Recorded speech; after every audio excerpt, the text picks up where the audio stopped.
Yes, good afternoon, students.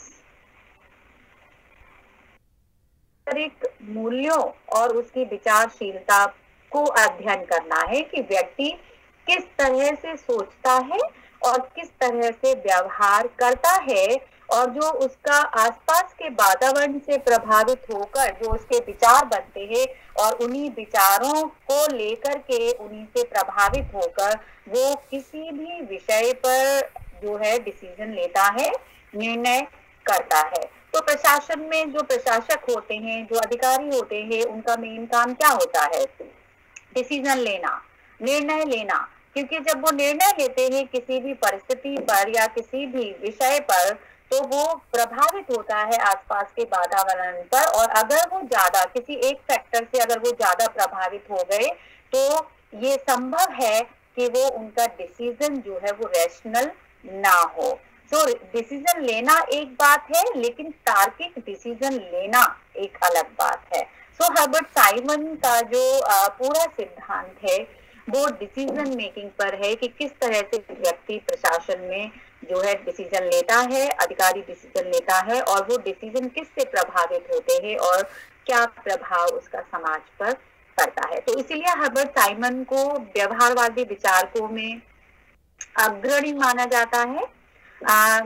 और जैसे कि वुडरो विल्सन को फादर ऑफ पब्लिक एडमिनिस्ट्रेशन बोला जाता है, तो ऐसे ही जो है पायनियर ऑफ द बिहेवियरल जो विचारक है उनमें फर्स्ट नंबर पर हर्बर्ट साइमन को रखा जाता है। सो अगर हम उनके योगदान को देखते हैं तो उसी से प्रभावित होकर के 1978 में उनको नोबेल पुरस्कार हर्बर्ट साइमन को इस सिद्धांत के लिए दिया गया था, डिसीजन मेकिंग थियरी के लिए। हर्बर्ट साइमन को 1978 में जो है उनको नोबेल पुरस्कार मिलता है। सो हम ये यहाँ तक इस बात को तो समझ ही गए कि जो हर्बर्ट साइमन का जो मुख्य रूप से जो सिद्धांत है वो डिसीजन मेकिंग पर आधारित है, क्योंकि वो एक व्यवहारवादी विचारक हैं, एक व्यवहारवादी चिंतक हैं, जो ये मान के चलते हैं कि जो प्रशासक है, जो अधिकारी है या संगठन है, उसमें जो व्यक्ति डिसीजन लेते हैं वो कहीं ना कहीं अपने आसपास के वातावरण से प्रभावित होते हैं। तो साइमन जो है वो अमेरिका के एक बहुत प्रसिद्ध राजनीतिक और सामाजिक वैज्ञानिक रहे हैं, जिनका जन्म 1916 में हुआ और 2001 में उनकी मृत्यु हो गई। शिकागो विश्वविद्यालय से उन्होंने पॉलिटिकल साइंस में पीएचडी किया और अपने कैरियर की शुरुआत नगर पालिका में काम करते हुए किया, और उन्होंने कई सारी जो है किताबें लिखी, उनका चिंतन पर आधारित किताबें, जिसमें वो क्या सोचते हैं, प्रशासनिक चिंतन उनका किस तरह का है, उस पर उन्होंने कई सारे रिसर्च किए और लिखा। तो उनका जो अनुवाद है वो कई भाषाओं में किया गया, जैसे तुर्की है, फारसी है और चीनी है। इनके जो प्रमुख प्रकाशन की अगर बात की जाए, इनकी जो प्रमुख बुक्स हैं या जो इनके शोध है, उनमें जो है प्रमुख रूप से काउंट होते हैं वो है प्रशासकीय व्यवहार 1947 में पब्लिश हुई, fundamental research in administration organisations, the new science of automation, science of the artificial human problem solving. तो अगर हम उनकी इन राइटिंग्स को देखें तो हम ये इस बात से ही अंदाजा लगा सकते हैं कि हर्बर्ट साइमन का जो मेन फोकस जो है वो एडमिनिस्ट्रेशन पर किसमें रहा, ऑर्गेनाइजेशंस पर रहा, और साइंस और इंटेलिजेंसी का किस तरह से व्यक्ति पर प्रभाव पड़ता है, किस तरह की समस्याएं हैं मानव की, उनको किस तरह से सॉर्ट आउट किया जा सकता है। सो इस तरह से जो है वो उनकी जो राइटिंग्स हैं उनमें हमें स्पष्ट रूप से दिखता है। सो हर्बर्ट साइमन का अगर हम ये बात करें कि उन्होंने ऐसा क्या स्पेशल जो है वो किया, तो उनकी जब हम बात करें तो वो एक ऐसे विचारक हैं जो मूल्यों को तथ्यों से अलग करते हैं। वो प्रशासन को एक विज्ञान बनाने की बात करते हैं कि उसमें तथ्यों का ज्यादा से ज्यादा समावेश होना चाहिए, जिससे कि एक व्यक्ति जो है एक रैशनल डिसीजन मेकर बन सके, क्योंकि व्यक्ति को पूरी तरह से मूल्यों से अलग नहीं किया जा सकता, क्योंकि वो एक सोशल एनिमल है, एक सामाजिक प्राणी है, तो वो अपने जो आसपास के वातावरण से अलग नहीं हो सकता है। तो मूल्यों का भी होना जरूरी है, लेकिन उनका जो विशेष जो फोकस रहा वो तथ्यों के आधार पर, कि तथ्यों के आधार पर व्यक्ति ज्यादा तार्किक रूप से, ज्यादा रैशनली सोच समझकर डिसीजन ले सकता है। और जो उसकी जो इमोशंस हैं, जो उसकी हैबिट्स हैं, उनको थोड़ा से अलग रख सकता है। क्योंकि अगर आपसे ये पूछा जाए कि डिसीजन किस तरह का ज्यादा अच्छा होता है, तो कभी कभी डिसीजन इमोशंस में आकर ले लिए जाते हैं, जो उसके परिणाम जो है वो बहुत अच्छे नहीं होते हैं। कभी कभी बहुत दुख में डिसीजन ले लिए जाते हैं, और कभी कभी हम कहते हैं कि दिमाग से नहीं लिए जाते हैं, दिल से डिसीजन लिए जाते हैं। तो दिमाग से सोच समझ करके जो है वो डिसीजन लेना चाहिए, ऐसा हर्बर्ट साइमन का कहना रहा कि जो डिसीजन है वो बुद्धि से, तार्किकता से, कि क्या सही हो सकता है, उसमें क्या कमियां हैं, और जो है वो कैसे बाकी लोगों के लिए भी अच्छा हो सकता है। सो वो रैशनैलिटी पर, विवेक पर, बुद्धि पर ज्यादा फोकस करते हैं, बजाय इसके कि वैल्यूज पर या इमोशंस पर या फीलिंग्स पर। तो कभी कभी जो है वो दिल से या इमोशनली जो डिसीजन लिए जाते हैं वो सही नहीं होते हैं। और ऐसा भी नहीं है कि जो डिसीजन जो है वो भावनाओं में बहकर लिए जाते हैं तो वो हमेशा जो है वो गलत भी होते हैं। तो कभी कभी जो है ये डिपेंड करता है एनवायरनमेंट पर, कि उस समय जो है वो आसपास का वातावरण या माहौल कैसा है, जिससे व्यक्ति का डिसीजन जो है वो प्रभावित होता है।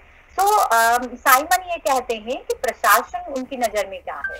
तो अगर वो प्रशासन की बात कहते हैं तो प्रशासन वह है जिसमें सामूहिक उद्देश्यों की प्राप्ति के लिए सहयोग पूर्वक क्रियाएं की जाती है। मतलब एक ऐसा संगठन जिसमें सभी लोग मिलजुल कर डिसीजन लेते हैं और काम करते हैं, वो एडमिनिस्ट्रेशन होता है। तो साइमन ये कहते हैं कि जिस तरह से प्रशासन जो है वो जरूरी है, उतना ही जरूरी उसमें डिसीजन लेना है। निर्णय लेने की जो प्रक्रिया है वो प्रशासन के बराबर महत्व रखती है। क्यों? क्योंकि डिसीजन अगर अच्छे नहीं लिए जाएंगे, निर्णय अगर अच्छे नहीं लिए जाएंगे, तो उस संगठन का, उस प्रशासन का जो है कोई महत्व नहीं रह जाता। और प्रशासन जिस उद्देश्य के लिए बनाया जाता है, जो उद्देश्य निर्धारित किए जाते हैं, ये जरूरी नहीं है कि वो उसके उद्देश्य जो है वो कार्य रूप प्रदान कर पाए या रियल बन पाए। तो निर्णय कैसे लिए जाएं, कैसे उन्हें क्रियान्वित किया जाए और कैसे उनको ज्यादा प्रभावशील बनाया जाए, इस पर हर्बर्ट साइमन जो है वो बात करते हैं। तो हर्बर्ट साइमन जो है जो पहले की जो डिसीजन लेने की जो परंपरा है या जो उस समय का जो चलन था, उसको वो पूरी तरह से जो है मिथक या कहावत या मुहावरा करार देते हैं। क्यों? क्योंकि जो ये बात की गई थी पहले कि नियंत्रण में एकता, जो कंट्रोल है उसमें यूनिटी होना चाहिए और उसका विस्तार होता चला जाना चाहिए। और डिवीजन ऑफ जो लेबर है, जो तीन जो प्रमुख सिद्धांत थे अब तक डिसीजन लेने के लिए, वो ये चाहते हैं कि ये कहीं ना कहीं आपस में विरोधाभासी नजर आते हैं। क्यों? क्योंकि इसमें ये बात नहीं की गई है कि मान लीजिए कि कंट्रोल में यूनिटी जो है, सबके ऊपर एक जैसा कंट्रोल रखना है। तो ये जरूरी नहीं है कि सब पर एक जैसा, हर समय एक जैसा कंट्रोल रखा जाए या एक जैसा जो डिवीजन ऑफ लेबर है वो किया जाए, ये आवश्यक नहीं है।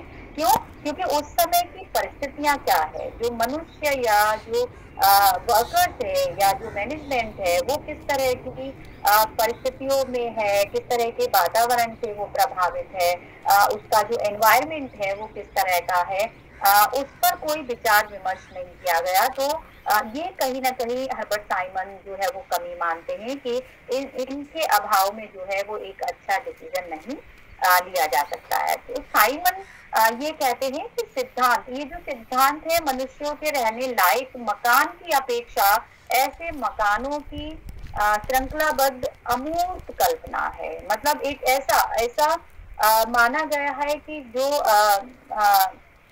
संभव नहीं है, जो दिखता नहीं है।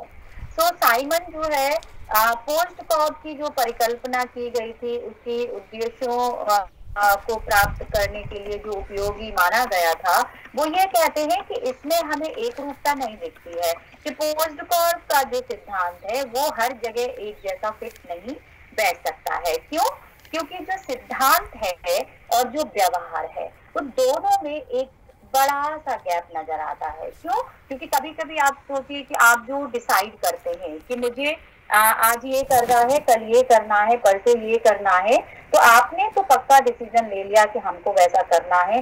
लेकिन कभी कभी हमारे सामने इस तरह की परिस्थितियां आ जाती हैं, इस समय की चुनौतियां आ जाती हैं कि हमें उन कामों को छोड़ करके दूसरे काम करने पड़ते हैं, या हमें जो हमने निर्णय लिया कि हमको कल ये काम करना है, परसों ये करना है, तो वो हमको कहीं ना कहीं जो है वो छोड़ना भी पड़ सकता है। It depends on the situation at the time. तो इसीलिए हर्बर्ट साइमन ये कहते हैं कि सिद्धांत तो अच्छा है, लेकिन व्यवहार में जब हम उसको लाते हैं तो हमें एक बड़ा सा जो गैप है, एक बड़ा सा जो खाई है, वो उसमें नजर आता है। सो ये बात जो है वो हर्बर्ट साइमन उठाते हैं। सो इसलिए वो ये कहते हैं कि जो डिसीजन जो लिया जा रहा है उसमें जो है कुछ ऑल्टरनेटिव्स भी रखने चाहिए कि कौन से जो है विकल्प, ज्यादा विकल्प होंगे तो ज्यादा अच्छे से डिसीजन भी लिया जा सकते हैं। तो हर्बर्ट साइमन जो है आर्थिक जो सिद्धांत है उसके साथ ज्यादा कनेक्ट करके अपने सिद्धांत को रखते हैं। इसीलिए हर्बर्ट साइमन जो है वो अर्थशास्त्रीय सिद्धांत के साथ दार्शनिक सिद्धांत को समन्वित करके निर्णय के सिद्धांत को रखते हैं। तो हर्बर्ट साइमन का जो सिद्धांत है उसमें जो अर्थशास्त्र है, जो इकोनॉमिक एस्पेक्ट है, वो भी उसमें शामिल है, और जो दार्शनिक है, जो फिलोसॉफिकल है, जिसको हम मूल्य कहते हैं या जिनको हम वैल्यू कहते हैं, वो भी उसमें जो है वो शामिल है। तो दोनों का मिला जुला रूप जो है हम ये कह सकते हैं कि हर्बर्ट साइमन ने डिसीजन मेकिंग का सिद्धांत रखा।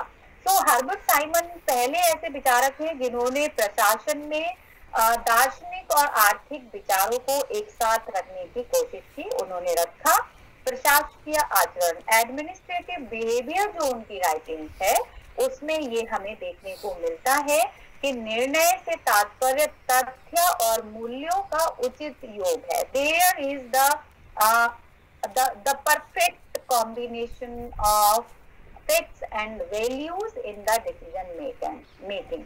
तो जब भी कोई निर्णय लिया जाएगा तो उसमें जो फैक्ट है, जो तथ्य है और जो वैल्यू है, मतलब ये कि जो आधार है, जो आर्थिक है, अर्थ जो है, और इसके अलावा जो वैल्यू है, जो मूल्य है जीवन के, उन दोनों का जो है वो समावेश हो तो डिसीजन मेकिंग ज्यादा अच्छी हो सकती है। ऐसा नहीं होना चाहिए कि हम सिर्फ जो है वो फैक्ट को ही देखें कि नहीं ये गलत है, सिर्फ हमारे सामने ये है तो यही सही है, इसके अलावा और कुछ सही नहीं हो सकता, या फिर हम ये सोचें कि नहीं ये ज्यादा अच्छा है। मतलब दिल और दिमाग दोनों से सोचा जाए और एक परफेक्ट कॉम्बिनेशन के साथ अगर डिसीजन लिया जाए तो वो डिसीजन मेकिंग जो है वो एक अच्छा प्रोसेस हो सकता है।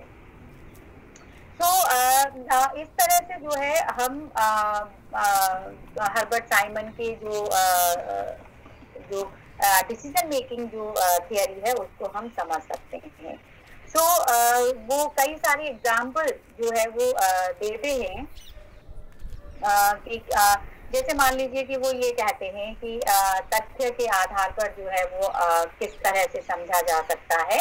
जैसे मेज लकड़ी से बनती है, कमरा केंद्रीय उष्मीकरण से गर्म किया जा सकता है, या एक क्लास में जो है वो 20-22 संख्या है। तो ये क्या है, फैक्ट है कि जो फर्नीचर है, जो मेज है तो वो लकड़ी से ही बनेगी ऑब्वियसली। या फिर आप कहेंगे कि प्लास्टिक की टेबल भी हो सकती है, तो या फिर आप कहेंगे कि वो और भी चीजों की हो सकती है। तो वो दिख रहा है हमको कि दिस इज द फैक्ट। तो इसके अलावा जो है इतनी स्ट्रेंथ उसमें आ सकती है तो ये सब जो है वो तथ्य है। तथ्य तथ्य जो है ये सत्य असत्य होते हैं, मतलब या सही या गलत, वो बीच का उसमें कोई नहीं होता कि हाँ है नहीं है तो है। जो फैक्ट्स होते हैं वो हमें दिखते हैं सामने, जो सही है, जो ट्रू है, ट्रुथ है। इसके बाद अगर हम मूल्यों की बात करें तो मूल्य क्या है, वो किसी एक व्यक्ति के लिए सही भी हो सकते हैं तो वही दूसरे व्यक्ति के लिए गलत भी हो सकते हैं। तो आपके लिए जो सही है वो जरूरी नहीं है कि दूसरे व्यक्ति के लिए भी सही हो, या फिर जो दूसरे व्यक्ति के लिए जो सही है वो जरूरी नहीं है कि आपके लिए भी सही हो। तो मूल्य जो है वो कहीं ना कहीं पसंद पर निर्भर करते हैं। उसमें जो प्राथमिकताएं जो दी गई हैं वो उसकी अभिव्यक्ति की, किसी के लिए आपके लिए वो बात सही हो सकती है तो किसी के लिए वो बात सही नहीं हो सकती है। तो कोई ये कहता है कि मुझे मॉर्निंग में वॉक करना पसंद है, तो कोई ये कह सकता है नहीं मुझे मॉर्निंग में तो सोना पसंद है, मैं शाम को घूमना पसंद करता हूँ। या फिर ये हो सकता है कि नहीं मुझे तो खाने में जो है दाल रोटी अच्छी लगती है, कोई कहेगा कि नहीं मुझे तो जो है पिज्जा बर्गर अच्छे लगते हैं। So it depends on the choice of the person. So ये वेरी करते हैं पर्सन टू पर्सन। तो जो है जो पसंद और जो तथ्य जो सामने है उसको लेकर के साइमन बात करते हैं और ये कहते हैं कि जब इन दोनों का एक परफेक्ट कॉम्बिनेशन होता है तो ज्यादा अच्छे से डिसीजन लिया जा सकता है। तो साइमन ये कहते हैं कि प्रत्येक निर्णय कई सारे तथ्यों या कई सारे मूल्यों का परिणाम होता है। जैसा कि साइमन ये मानते हैं कि decision making is the perfect combination of facts and values. तो उसका जो परिणाम है, दोनों के मिला जुला परिणाम जो है वो डिसीजन है।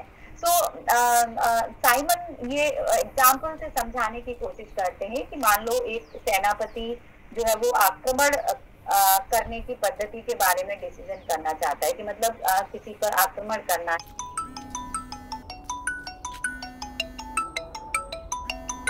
करेगा, तो वह उसे मूल्य या महत्व से प्रारंभ करता है कि मुझे आक्रमण करना चाहिए, शत्रु पर आक्रमण सफलतापूर्वक करना चाहिए, यह मूल्य है। इसके विपरीत जब वो ये सोचता है कि जब अचानक आक्रमण करेंगे तभी वो सही होगा, तो ये तथ्य है क्योंकि ये अनुभव पर आधारित है।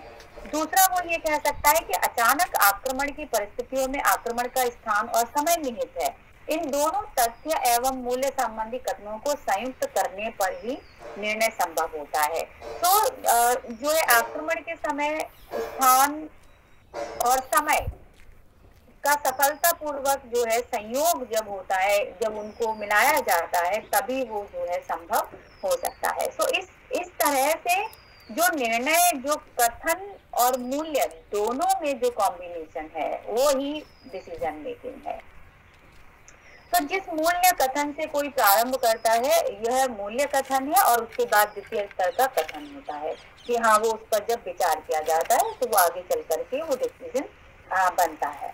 तो इस तरह से अगर हम ये देखा जाए कि हर्बर्ट साइमन ये कहते हैं कि कोई भी जो डिसीजन है वो 3 प्रोसेस से होकर के गुजरता है, कि जो डिसीजन है वो 3 चरणों से होकर गुजरता है, मतलब 3 प्रोसेस है कि डिसीजन किस तरह से लिया जा सकता है।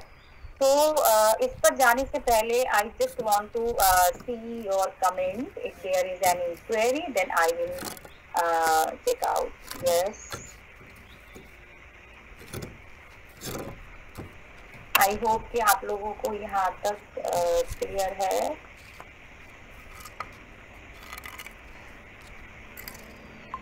कहते हैं कि कोई भी डिसीजन जब लिया जाता है तो वो 3 चरणों से होकर के गुजरता है।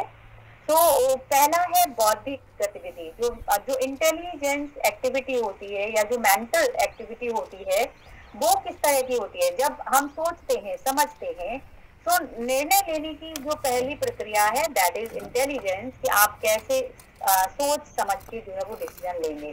तो सबसे पहले इसमें जो पहला जो स्टेप है उसमें समस्या क्या है ना। जब भी हम कोई डिसीजन लेते हैं तो किस लिए लेते हैं, कोई प्रॉब्लम है उसको सॉल्यूशन करने के लिए ही लेते हैं ना।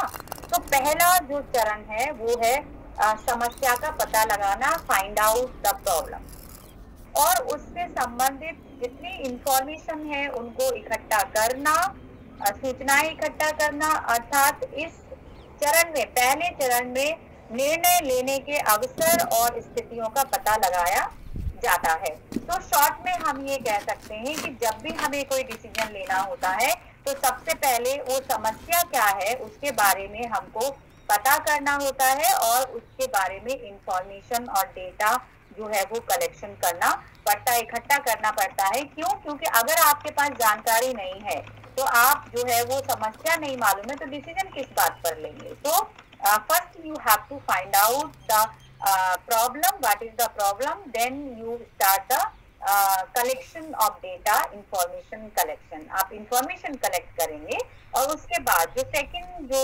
स्टेप है डिसीजन मेकिंग का, दैट इज डिजाइन एक्टिविटी, प्रारूप गतिविधि, मतलब तैयार करना उसको। जो आपने जो डिसीजन लेने के लिए जो प्रॉब्लम फाइंड आउट की है, जो डेटा इकट्ठा किया है, तो अब क्या करेंगे, आपको जो है बहुत सारे विकल्प मिलेंगे, ऑल्टरनेटिव्स मिलेंगे कि आप जो है वो क्या क्या कर सकते हैं। मान लीजिए कि समस्या को अगर हम देखें तो मान लीजिए कि इसी से जो आप पढ़ रहे हैं अभी, तो उसमें आपको बहुत प्रॉब्लम आपका ये है कि आपको पब्लिक एडमिनिस्ट्रेशन में जो है अच्छे मार्क्स लाने हैं। तो अच्छे मार्क्स लाने के लिए आपको क्या करना पड़ेगा, आपको पढ़ाई करनी पड़ेगी। और पढ़ाई करने के लिए बहुत सारी बुक्स और इंटरनेट से मटेरियल और SOL से जो मटेरियल मिलेगा वो, और जो आपके क्लास नोट्स हैं और जो टीचर आपको पढ़ा रहे हैं। तो you have to find out the information and links of teaching material. So you have so many alternatives. तो आपके पास बहुत सारे विकल्प हैं और जो विकल्प आपको अच्छे लगते हैं उनमें से आपको जो बेस्ट विकल्प हैं वो चूज करने पड़ेंगे और that will be your decision कि yes now I will go for this book। उसके बाद क्लास, फिर मैम से क्वेश्चन, फिर मैम से पूछ के, फिर और जो है वो पढ़ाई करके फिर क्वेश्चन में पेपर में आप लिख के आएंगे, then you will get the good marks. तो ऐसा नहीं है कि आप सिर्फ ये कि हाँ ठीक है ये मुझे पब्लिक एडमिनिस्ट्रेशन में बहुत अच्छे मार्क्स लाने हैं तो दैट इज योर प्रॉब्लम। लाने कैसे हैं वो आपको सोचना पड़ेगा। तो आपको अपना दिमाग उसमें लगाना पड़ेगा, इंटेलिजेंसी जो एक्टिविटी है वो आपको दिखानी पड़ेगी वहां पर कि मुझे क्या क्या बनाने पड़ेंगे खुद से भी, और क्वेरीज हैं तो वो भी पूछना पड़ेगा। तो उसके बाद समस्या का समाधान होगा। तो इस तरह से जो है सेकंड जो फेज है, सेकंड फेज डिसीजन मेकिंग का है, उसमें जो आपने इंफॉर्मेशन कलेक्ट करी उसमें से बेस्ट क्या है, आपको बहुत सारे विकल्प जो है वो वहां पर मिल गए। तो कहने का मतलब क्या है, आपको अब उसमें से चूज करना है कि आपके जो है वो कौन कौन से विकल्प आ गए आपके सामने। बहुत सारे विकल्प आ गए। जैसे आपकी प्रॉब्लम है पब्लिक एडमिनिस्ट्रेशन में बहुत अच्छे मार्क्स लाना। तो अब आपके पास क्या है, बहुत सारे विकल्प। Now you have to collect the alternative. Second phase में आपको कलेक्शन करना है। तो आपको टीचर से मटेरियल मिला, आपको इंटरनेट से मटेरियल मिला, आपके पास कुछ वीडियोस अवेलेबल हैं, आपके फ्रेंड से कुछ मिला, आपको जो गाइड्स जो बुक्स हैं आपकी जो लाइब्रेरी से कुछ मिला, या आपने कुछ परचेज कर लिया। तो इस तरह से जो है आपके पास so many materials you have. Now you have to select कि कौन से जो है वो ज्यादा अच्छे होंगे। तो third phase of decision making is choice activity, विकल्प चयन गतिविधि।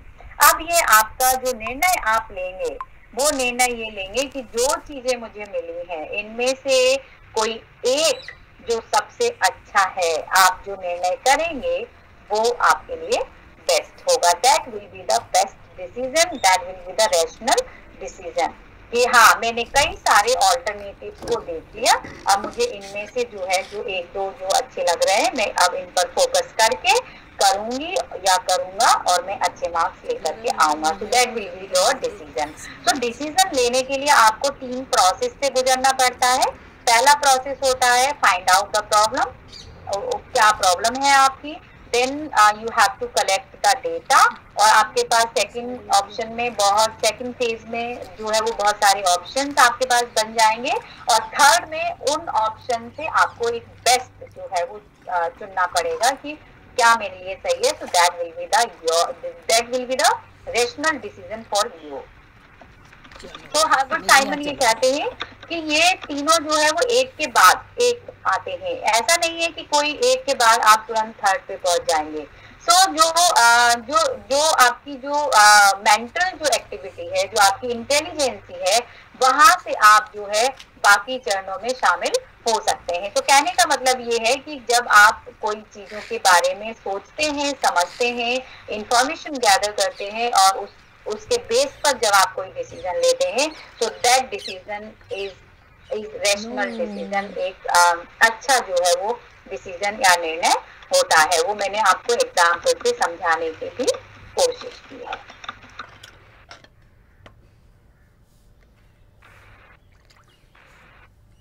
तो इसके अलावा जो है जो हर्बर्ट साइमन है, वो ये कहते हैं कि जो रैशनैलिटी है, वो रैशनैलिटी का जो बताते हैं कि रैशनैलिटी मतलब आपके लिए क्या अच्छा है, क्या बुरा है, इसके बारे में जब वो बात करते हैं तो दो चीजों को वो बहुत जरूरी मानते हैं। वो ये कहते हैं, हर्बर्ट साइमन ये कहते हैं कि कोई भी डिसीजन लेकर के आपने जो गोल तय किया है, वो तभी अच्छा हो सकता है जब आपने उसके लिए अच्छे साधनों का उपयोग किया है।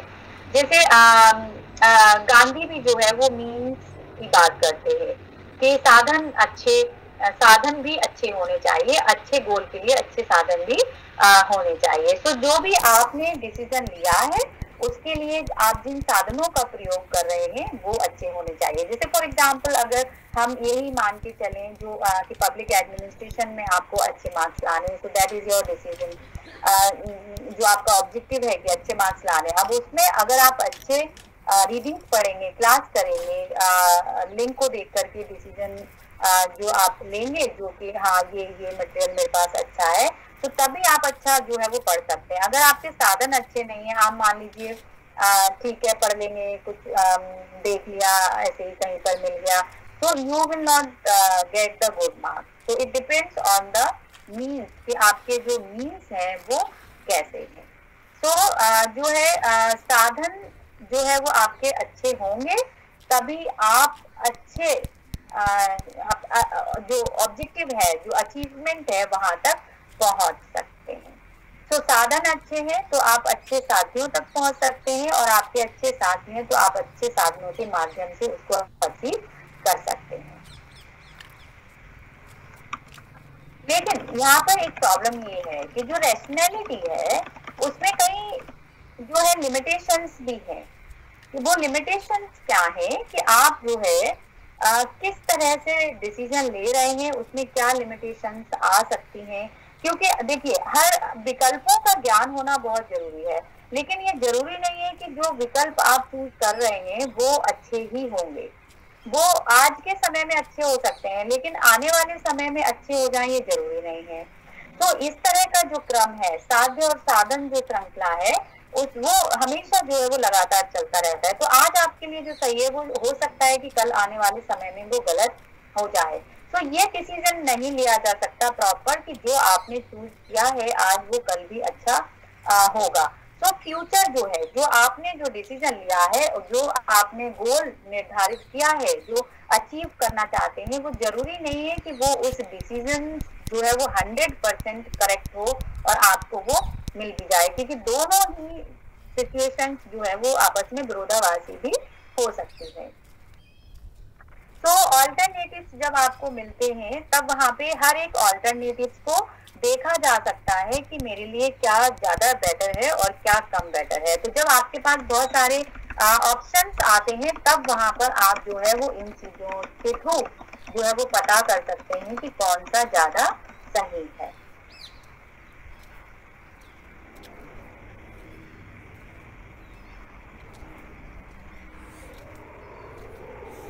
तो तार्किकता, रैशनैलिटी किस तरह से आती है?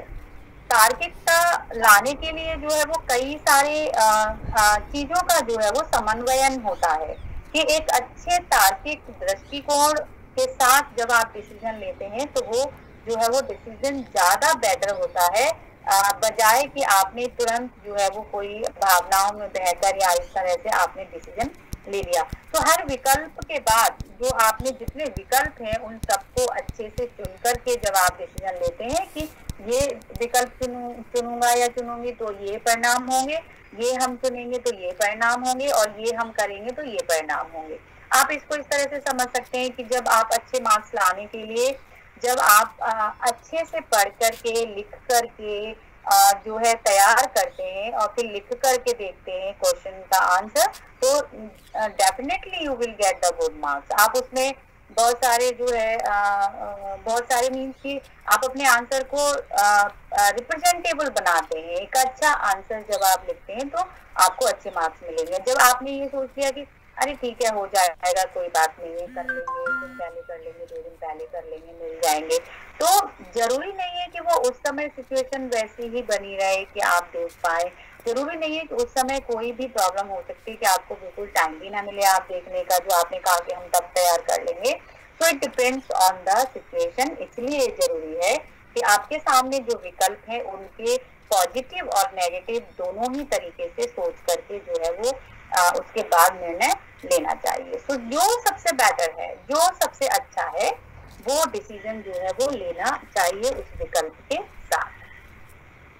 तो साइमन ये कहते हैं कि रैशनैलिटी किस तरह से आ सकती है उसको हम विभिन्न तरीकों से समझ सकते हैं। तो तार्किकता जो है वो कैसी हो सकती है? एक होती है ऑब्जेक्टिव रैशनैलिटी। ऑब्जेक्टिव मतलब यह निर्णय जहां प्रदत्त और परिस्थितियों में सही प्रकार का अधिकतम उपयोग हो।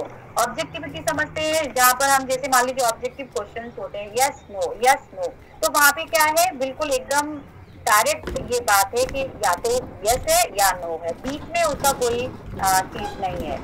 सब्जेक्टिव ऑब्जेक्टिविटी जहाँ पर जो निर्णय है वो आप जो है वो थोड़ा सा जो है वो ज्यादा विषय का ज्ञान रखते हैं। जैसे सब्जेक्टिव में क्या होता है, आप क्वेश्चन लिखते हैं तो उसका आंसर यस नो में नहीं, आप उसमें सही भी बताते हैं, आप उसमें गलत भी बताते हैं। तो that is the more information. देन एक रैशनैलिटी होती है सचेतन तार्किकता, कॉन्शियसली कि आपने जो है वो पूरी तरह से आप अच्छे से सोच समझ करके ले रहे हैं। यह निर्णय जहाँ साध्य साधन समायोजन एक सजग प्रक्रिया के अंतर्गत होता है। मतलब आप खूब सोच समझ करके कोई डिसीजन लेते हैं कि हाँ मेरे पास ये रिसोर्सेज अवेलेबल है और ये मेरा गोल है और मैं इसको प्रयोग करके अपना गोल प्राप्त कर सकता हूँ। देन नेक्स्ट जो रैशनैलिटी है वो हो सकती है डेलिबरेटली, तो विचारित, मतलब आप खूब सोच समझ करके जानबूझ करके आपने ये कहा है कि जो आपके पास साध्य और साधन है, जो फैक्ट्स है और जो वैल्यू है, उन दोनों को आपने खूब सोच समझ करके जानबूझ करके जो है वो निर्णय लिया है। देन और रैशनैलिटी हो सकती है संगठनात्मक, ऑर्गेनाइजेशनली रैशनैलिटी। ये वो निर्णय होते हैं जो संगठन के लक्ष्यों को ध्यान में रख करके लिए जाते हैं, मतलब एक पर्सनल व्यक्ति से संबंधित नहीं होते हैं। उसके बाद नेक्स्ट होता है पर्सनली रैशनल, मतलब जो व्यक्तिगत है, वो जो निर्णय व्यक्ति जो चाहता है उस तरफ जो है वो दिशा निर्देश करता है। तो इसका मतलब क्या है कि जो डिसीजन है वो डिपेंड करता है कि ऑर्गेनाइजेशन के लिए डिसीजन लिए जा रहे हैं या पर्सनली डिसीजन लिए जा रहे हैं या फिर कुछ लोगों को ध्यान में रख करके डिसीजन लिए जा रहे हैं। तो इसलिए साइमन जो है डिसीजन में जो रैशनैलिटी है उसको बहुत इंपॉर्टेंट मानते हैं। वो कहते हैं कि तार्किकता जो है वो होनी चाहिए। तो तार्किकता किस आधार पर डिसाइड की जा सकती है? एक प्रशासनिक जो व्यक्ति है, जो एक अधिकारी है, उसके पास किस तरह की रैशनैलिटी होनी चाहिए, वो ये बात करते हैं। क्योंकि Herbert Simon decision in general perspective बात करते हैं, लेकिन जब वो एक रैशनल डिसीजन की बात करते हैं तो वो एक जो प्रशासन है, जो अधिकारी है, उसको ध्यान में रख करके वो डिसीजन की बात करते हैं कि एक जो प्रशासनिक अधिकारी है वो किस तरह के डिसीजन ले सकता है, उसको किस तरह का डिसीजन लेना चाहिए। तो किसी समस्या के होने पर निर्णयकर्ता उससे संबंधित सभी विकल्पों से परिचित होता है, जिसके अभाव में यह निर्णय नहीं किया जा सकता।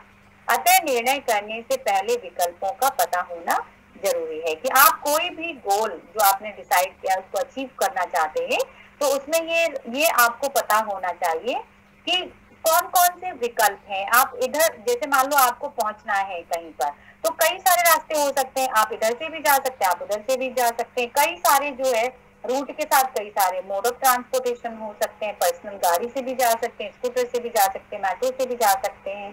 तो ये डिपेंड्स ऑन यू। लेकिन उसमें जब आपको अच्छी तरह से ये पता होता है कि मैं इसका यूज करूंगा या करूंगी तो मैं ज्यादा जल्दी जो है वो पहुंचा जा सकता है। तो कोई भी डिसीजन लेने से पहले आपको ऑल्टरनेटिव्स के बारे में जानकारी होनी चाहिए, विकल्पों के बारे में जानकारी होनी चाहिए, और उन विकल्पों का, हर एक विकल्प के बारे में आपको उसका सही और गलत का अनुमान होना चाहिए कि अगर हम ये ऑल्टरनेटिव लेंगे तो क्या होगा। जैसे हम कहते हैं ना कि बस से भी जा सकते हैं, स्कूटर से भी जा सकते हैं, गाड़ी से भी जा सकते हैं, मेट्रो से भी जा सकते हैं।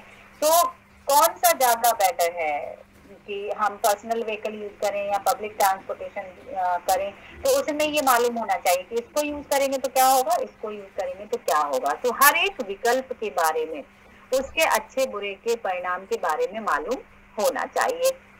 जब हमें ये पता रहेगा कि ये हमारे पास विकल्प है, इसको यूज करेंगे तो ये होगा, इसको यूज करेंगे तो ये होगा, इसको यूज करेंगे तो ये होगा, अब आपके पास क्या बचता है कि जो बेस्ट होगा वो आप चुन लेंगे उसको कि मेरे लिए क्या ज्यादा बेटर है। तो जो थर्ड जो एस्पेक्ट है रैशनल डिसीजन के लिए, दैट इज अत्यंत उचित चुनाव का होना, कि जो बेस्ट ऑल्टरनेटिव है आपके पास उसको आपको चुनना है, क्योंकि उससे एक आइडिया लगता है कि अगर हमने ये चुना तो आने वाले समय में इसके ये परिणाम हो सकते हैं।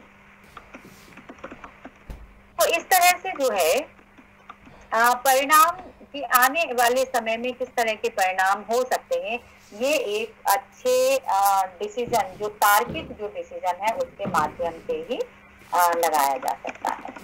तो इसके अलावा अगर हम बात करें कि जो डिसीजन लेना होता है, कोई भी डिसीजन लिया जा रहा है तो उसके लिए कई सारी जो लिमिटेशंस होती है, वो एक है कि मनुष्य के लिए एकदम निर्णय करना संभव नहीं है, तो इसीलिए उसकी जो रैशनैलिटी है वो बाउंडेड होती है। कैसे कि आपने मान लीजिए कि आपके प्रॉब्लम मालूम है, आपको बहुत सारे विकल्प मिल गए, बेस्ट आपने चूज भी कर लिया, लेकिन फिर भी आने वाले समय में, उस समय ये जरूरी नहीं है कि जो आपने सोचा वो सही हो, क्योंकि जो फ्यूचर है उस समय क्या होने वाला है वो मालूम नहीं है। So these are the limitations of Herbert Simon decision making, कि कहाँ पर लिमिटेशंस जो है वो हो सकते हैं, एक अच्छा निर्णय जो है वो क्यों नहीं हो सकता है। तो साइमन खुद कहते हैं कि मनुष्य जो है एक एब्सोल्यूट डिसीजन मेकर नहीं बन सकता है, इसलिए वो बाउंडेड रैशनैलिटी के साथ काम कर सकता है, कि हाँ काफी हद तक उसका जो डिसीजन है वो तार्किक हो सकता है, मतलब वो बना हुआ है। जैसे मान लीजिए कि आपको डिसीजन लेना है कि मैं तो जो है सबसे अच्छा परफॉर्मेंस जो है वो देना चाहता हूँ या चाहती हूँ ओवरऑल एग्जाम में। तो आप जो है वो उसको कर रहे हैं, दिन रात मेहनत कर रहे हैं, आप कर रहे हैं, लेकिन आने वाले समय में उस समय नहीं मालूम कि उस समय की कैसी परिस्थितियां होंगी। तो कहीं ना कहीं वो डिसीजन आपका यही होगा कि बेस्ट जो है वो आपको करना है, आपको अचीव करना है। तो दीज आर द लिमिटेशंस। सो ये जो निर्णय है वो संतुष्ट करने वाला होना चाहिए, मतलब जो सेल्फ सेटिस्फेक्शन उसमें होना चाहिए कि जो भी आपने निर्णय लिया है वो है सही कि नहीं सही है। इसके अलावा जो है निर्णय अगर ले चुके हैं तो दूसरा निर्णय लेने में असमर्थ हो जाते हैं। जैसे कोई व्यक्ति इंजीनियर है तो डॉक्टर के पद पर नियुक्त नहीं हो सकता है। तो अगर आपने ये डिसाइड कर लिया कि मुझे जो है ये पढ़ाई करनी है, उसके बाद मुझे इधर जाना है, तो आपने एक बार डिसीजन लिया तो उसके बाद वो है वो चेंज होना उस पर्टिकुलर समय के लिए अच्छा नहीं हो सकता है। तो डिसीजन जो है वो बहुत सोच समझ के जो है वो लिया जाना चाहिए। तो उसमें जो है जो डिसीजन है वो ज्यादा वैलिड और ज्यादा डिसिसिव होगा, ज्यादा अच्छा हो सकता है, प्रासंगिक हो सकता है, जब सोच समझ के जो है वो डिसीजन लिया जा सकता है। अब एक एक डायग्राम के थ्रू हर्बर्ट साइमन ये बताने की कोशिश करते हैं कि व्यक्ति के अंदर कितनी तार्किकता होती है। हम ये कहते हैं ना, सोच समझ के डिसीजन लेना चाहिए। तो सोचते और समझते हम कहाँ पर हैं, कहाँ पर हम ज्यादा डिसीजन हो सकते हैं। सो अगर मान लीजिए कि एक आर्थिक पर्सन है, आर्थिक मामलों में जब व्यक्ति डिसीजन लेता है, जैसे मान लीजिए कि कोई बैंक में है, कोई चार्टेड अकाउंट है, जो फाइनेंस से रिलेटेड जो वो काम करता है, जो व्यक्ति, वो पूरी तरह से जो है वो रैशनल होगा। पूरी तरह से रैशनल क्यों? क्योंकि उसके पास इतना पैसा है, इतना पैसा रखना है, तो जितना मिला उतना इधर रखना है, तो उसमें से वो हाँ ना नहीं कर सकता। जैसे मान लो आप कोई चीज खरीदने के लिए जा रहे हैं, तो आपको उतना पे ही करना पड़ेगा, आप उससे कम नहीं कर सकते कि नहीं आप 10 की कोई चीज है तो आप उसको 5 में ले लेंगे, नो। तो टोटल रैशनैलिटी वहां पर होगी। जैसे डॉक्टर के पास आप जा रहे हैं, तो डॉक्टर की जितनी फीस है वो उतनी आपको देनी ही पड़ेगी। तो आर्थिक पर्सन, जब हम आर्थिक डिसीजन लेते हैं तो वहां पे हम पूरी तरह से रेशनल हो जाते हैं। यस, ये सही है, ये गलत है, एकदम उसमें नानुकुर की कोई गुंजाइश नहीं होती है। तो जो एक आर्थिक व्यक्ति है, जो एक इकोनॉमिक मैन है, वो पूरी तरह से क्या होता है, रेशनल होता है। उसके डिसीजन जो है वो पूरी तरह से रेशनल होते हैं। तो अगर एक एडमिनिस्ट्रेटिव पर्सन है, क्योंकि हर्बर्ट साइमन तो एडमिनिस्ट्रेटिव पर्सन की बात कर रहे हैं ना, जो एक अधिकारी है, उसकी तार्किकता जो है वो पूरी तरह से रेशनल नहीं होती। क्यों नहीं होती? क्यों? जो उसका डिसीजन मेकिंग है वो पूरी तरह से तार्किक नहीं होता। क्यों नहीं होता? क्योंकि वो कहीं ना कहीं प्रभावित होता है, वो व्यक्ति बाउंडेड होता है। जैसे मान लो कि उसको कोई डिसीजन लेना है, लेकिन ऊपर से ऑर्डर आया कि नहीं, आप अभी इस काम को नहीं कर सकते, तुरंत रोक दो। आप फिल्मों में भी देखते होंगे कि कोई अधिकारी कोई काम करना चाहता है और तुरंत जो है वो पॉलिटिकल प्रेशर या कोई बड़े अधिकारी से डिसीजन आ गया कि ऑर्डर आ गया कि आप तुरंत इसको, तरह से यस नो फैक्ट्स के साथ काम नहीं कर सकते। तो इट इज जो है बाउंडेड। जो एक एडमिनिस्ट्रेटिव पर्सन होता है, एडमिनिस्ट्रेटिव जो व्यक्ति है, उसका जो डिसीजन है वो बाउंडेड होता है, वो बंधा हुआ होता है। मीन्स कि वो उससे कुछ जो है वो रुकावटें भी उसमें होती है। बट इकोनॉमिक पर्सन जो है, जो इकोनॉमिक मैटर्स है, उसमें वो जो डिसीजन है वो पूरी तरह से जो है वो रेशनल होते हैं। उसके बाद एक सामाजिक व्यक्ति होता है। जैसे एक सामाजिक, जैसे मान लीजिए कि जब आप एक घर में होते हैं, जब आप रिश्तेदारों के साथ होते हैं, तो आप पूरी तरह से इरेशनल हो जाते हैं। कैसे? जैसे माँ और जो पिता है वो अपने बच्चे के लिए सब कुछ न्यौछावर कर देते हैं, है ना। अपने फैमिली के लिए जो इंसान है वो कुछ भी कर सकता है। या फिर जो है जब रिश्तों में जब बनते हैं तो बहुत इमोशनल होकर डिसीजन लेते हैं कि हाँ हम तो आपके लिए कुछ भी कर देंगे, दुनिया छोड़ देंगे, इमोशनली। So totally irrational. वहां पर हम कुछ भी सोचते समझते नहीं है। एज अ सोशल पर्सन जब हम बिहेव करते हैं तो वहाँ सोचने समझने की जो तार्किकता है वो कम हो जाती है, वहां पे डिसीजन दिल से लिए जाते हैं। और जो एक आर्थिक संदर्भ में जब डिसीजन लिए जाते हैं तो घर के अंदर भी जो है कि भाई भाई के बीच में जो ये बिल्कुल बराबर का बंटवारा होना चाहिए, या बिल्कुल जब पैसे का मामला है तो 50-50% होना चाहिए, एक किसी को भी ज्यादा या किसी को कम नहीं मिल सकता है। लेकिन जब वही व्यक्ति सोशल रिलेशन में जब होता है, एक सोशल एनिमल की तरह जब वो बात करता है, तो वो अपने पैसे भी दूसरे को दे देता है, अपना खाना भी दूसरे को दे देता है। तो इस तरह से जो है वो डिसीजन होता है।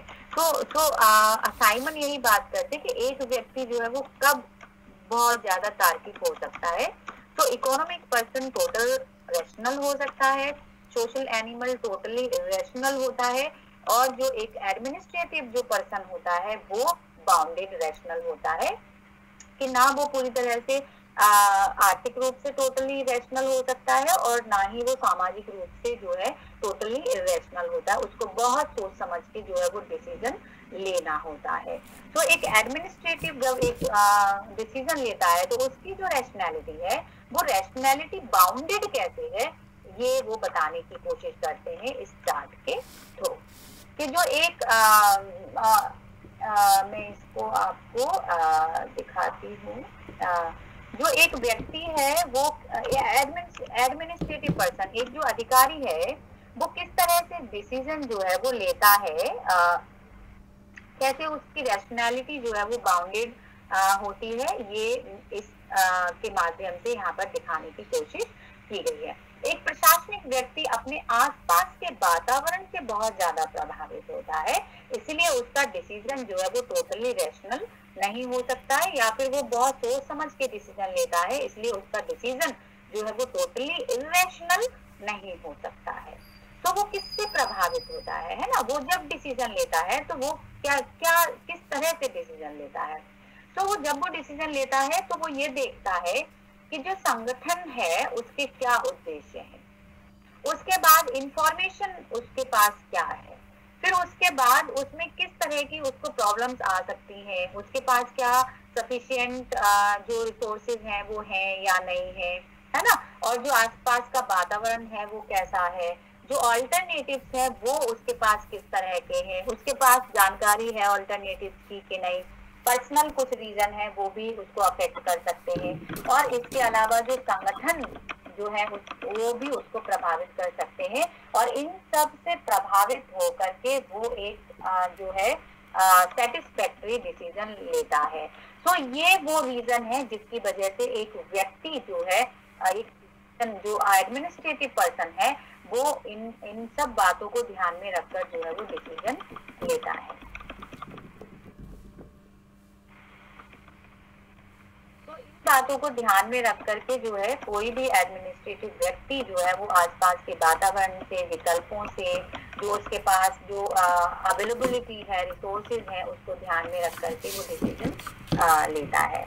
इसके अलावा अगर हम आगे बात करें तो डिसीजन मेकिंग जो एडमिनिस्ट्रेटिव पर्सन है उसका एक रैशनल डिसीजन है, एक बाउंडेड पर्सन है वो, तो एक अच्छा डिसीजन मेकर है, फिर भी कुछ ना कुछ तो कमी कहीं ना कहीं रह गई होगी, तो उसकी आलोचना भी की गई है। हर्बर्ट साइमन का जो डिसीजन मेकिंग का जो सिद्धांत है उसकी आलोचना भी की गई है। तो हर्बर्ट साइमन के डिसीजन मेकिंग जो सिद्धांत है उसकी आलोचना किस आधार पर की गई है, ये बात हम जो है अब करने वाले हैं। हर्बर्ट साइमन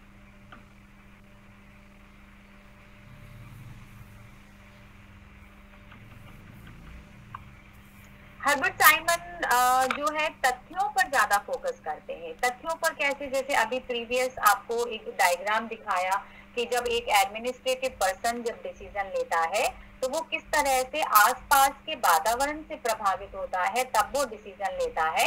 तो उसको सोच समझ के डिसीजन लेना होता है। तो यहाँ पर कहीं ना कहीं जो मूल्य है व्यक्ति के, जो वैल्यू है वो कहीं ना कहीं हमें नजर नहीं आती है, क्योंकि सबसे प्रभावित होकर के बहुत सोच समझ के डिसीजन लिया जा रहा है। तो पहला जो हर्बर्ट साइमन के डिसीजन मेकिंग सिद्धांत का जो आलोचना की जाती है वो ये साइमन का जो निर्णय सिद्धांत है, जो निर्णय सिद्धांत है वो नैतिक मूल्यों के प्रति बहुत अरुचि दिखाता है, उस पर ज्यादा ध्यान नहीं देता है, क्योंकि साइमन ये कहते हैं कि अच्छा और बुरा जैसे शब्द हैं वो अध्ययन में आते हैं तो उनका प्रयोग कभी कभार जो है वो नैतिक अर्थ में किया जाता है कि क्या सही है क्या गलत है ये सोचा जा सकता है, लेकिन उस आधार पर जो है वो डिसीजन अच्छा नहीं लिया जा सकता है। क्यों? कभी कभी जो है वो इस तरह के डिसीजन लिए जाते हैं भावनाओं में बह करके जो संगठन के लिए या प्रशासन के लिए ठीक नहीं होते।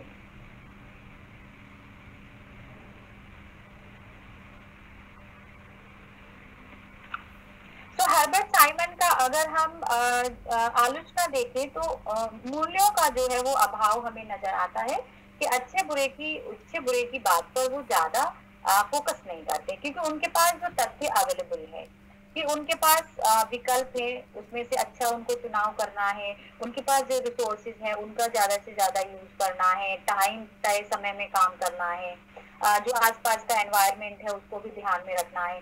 तो वहां पर सिर्फ फैक्ट पर ज्यादा फोकस है, लेकिन नैतिकता का अभाव जो है वो हमें नजर आता है।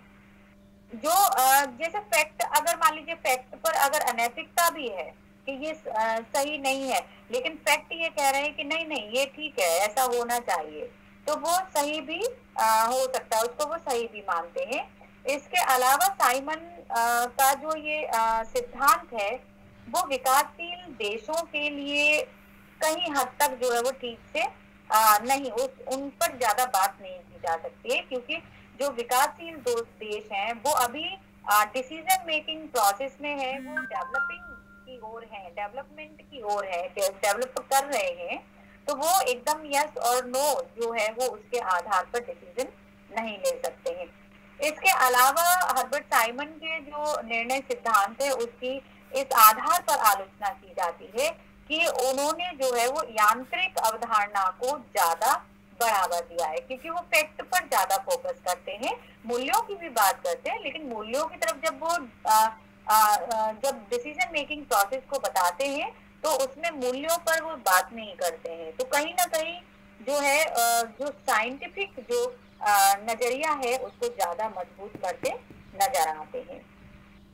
और इस आधार पर भी ये हर्बर्ट साइमन के सिद्धांत की आलोचना की जाती है कि हमेशा प्रशासन में कुशलता ही आवश्यक नहीं होती है, कि सिर्फ स्किल ही जरूरी नहीं है, इसके अलावा जो है वो और भी चीजें जो है वो डिसीजन मेकिंग को प्रभावित कर सकती हैं।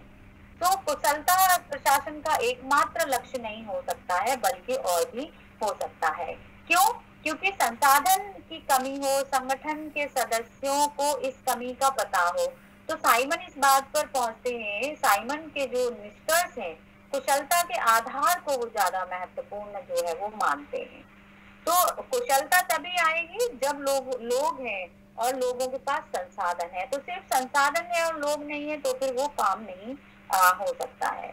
लेकिन इतनी सारी आलोचनाओं के बावजूद हम हर्बर्ट साइमन के योगदान को पूरी तरह से निग्लेक्ट नहीं कर सकते हैं, क्योंकि आज के समय में जो डिसीजन लिए जाते हैं वो हर्बर्ट साइमन के रैशनल डिसीजन मेकिंग सिद्धांत पर आधारित होते हैं। क्योंकि हर एक प्रशासन में खास करके जो भी निर्णय लिए जाएं वो तार्किक होने चाहिए, तार्किकता पर आधारित होने चाहिए, सही गलत का अनुमान लगा करके बेस्ट विकल्प का चुनाव करके ही डिसीजन लिए जाने चाहिए। ये नहीं है कि हमारे पास नहीं है और फिर भी हमने वो काम कर लिया। तो जितने रिसोर्सेज हैं उनके बारे में पता करके जो है वो काम करना चाहिए। तो प्रेजेंट गवर्नमेंट भी यही करती है कि जो लिमिटेड जो रिसोर्सेज होते हैं, जो प्रशासन जो है जो जितने उसके पास संसाधन है उसके आधार पर वो काम जो है वो करते हैं डिसीजन लेने के बाद।